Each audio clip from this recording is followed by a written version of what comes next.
One of the really cool things about working with these deformation armatures inside of Blender is that we can apply them at any time to facilitate any complex workflows that we're after.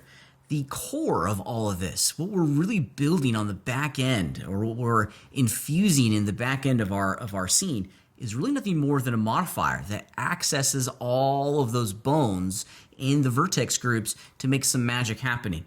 I want to pretend here for a moment that I want to pose my character and then send it over into a file format that I can 3D print. Well, luckily for us, these deformation armatures are not limited to just working with side of animation. Since we can apply them and permanently bake them into the geometry, they become a very flexible inclusionary element into our workflow. As a wild and weird example here, I'm going to grab this leg and just bend it up. Why not? We'll do this one. We'll make him look like he's flying.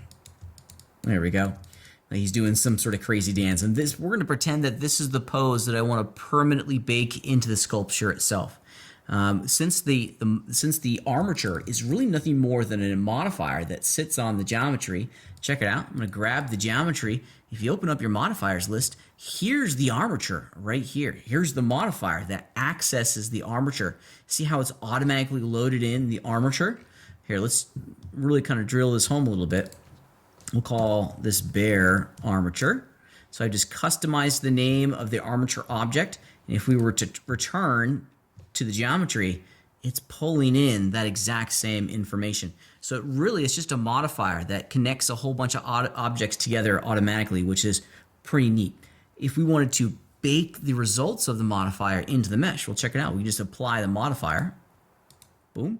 All that information has now been baked into the geometry. The bones are really not needed at this point. Shoot, I can just do this. Let's just grab the geometry here.